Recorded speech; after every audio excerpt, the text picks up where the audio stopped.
June 7, 1992, 1717 East Delmar Street, Springfield, Missouri. At first glance, the house looks peaceful. No shattered windows, no bullet holes, no blood on the walls. There is no overturned furniture suggesting a fight for survival. To the naked eye, everything appears orderly. But that order is exactly what makes the disappearance of the Springfield Three so terrifying. 3 women, 47-year-old Sherrill Levitt, her 19-year-old daughter Suzie Streeter, and Suzie's 18-year-old friend Stacy McCall, vanished from this home in the middle of the night.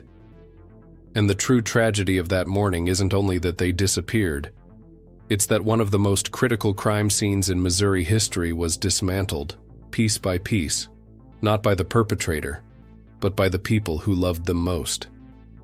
This is the story of a crime scene destroyed by good intentions. It began around 9 a.m. Suzie's friend Janelle Kirby and her boyfriend Mike arrived at the house to pick the girls up for a planned trip to a water park. As they walked up the driveway, they noticed something strange.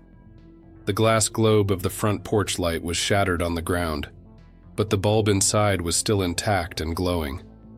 It looked like a simple accident, maybe vandalism, nothing alarming. Janelle was barefoot and worried about stepping on the shards, so Mike did what any helpful person would do. He grabbed a broom, swept up the broken glass, and threw it into the trash. What no one realized at the time was that they were standing at the possible entry point of an abduction. If someone had unscrewed the light to darken the porch, or if the glass had shattered during a struggle, fingerprints, DNA, or trace evidence may have been sitting on those shards. And in seconds, it was gone. The contamination didn't stop at the front door. The house was unlocked. Inside, it was quiet, but deeply wrong. Sherrill's Yorkshire Terrier, Cinnamon, was running through the house in a state of extreme agitation, trembling, pacing, and yipping. Assuming the women had simply stepped out, friends and neighbors began trying to help. Over the course of the day, between 10 and 20 people moved through the house. Police reports later noted that visitors washed dishes, cleaned surfaces, and emptied ashtrays. Actions that may have discarded cigarette butts belonging not only to the women, but potentially to someone else who had been inside the home. They weren't careless. They were trying to bring order to confusion. But with every helpful act, the crime scene dissolved further. The most devastating loss of evidence came later that evening. After failing to reach her daughter all day, Stacy McCall's mother, Janice, arrived at the house. The sun was setting. Panic was setting in. She noticed the blinking light on the answering machine. She pressed play. Janice later described hearing a message from an unknown male, not obscene, not joking, but strange and disturbing. Police later believed this message may have been different from the lewd prank calls received earlier that day, and that it might have contained a genuine clue. But technology in 1992 was unforgiving. After the message finished playing, it was inadvertently erased.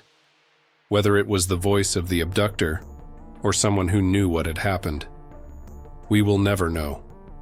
That sound vanished forever with the press of a single button. By the time police formally secured the house, the damage was done. Dozens of surfaces had been touched, items had been moved, critical context was gone. All that remained were silent clues frozen in place. In Suzie's bedroom, the television was still on, broadcasting static snow, as if a station had gone off the air while the night was still unfolding. In the bathroom, makeup wipes suggested the girls had washed their faces before bed. Stacy's graduation clothes were neatly folded. Sherrill's bed appeared slept in. A book lay open beside her nightstand.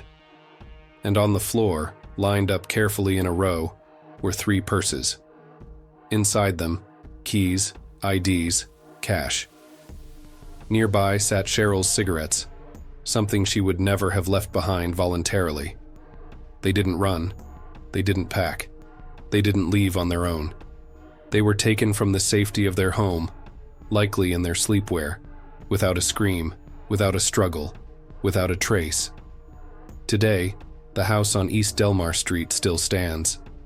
The mystery of the Springfield 3 remains one of the most haunting, unsolved cases in American history.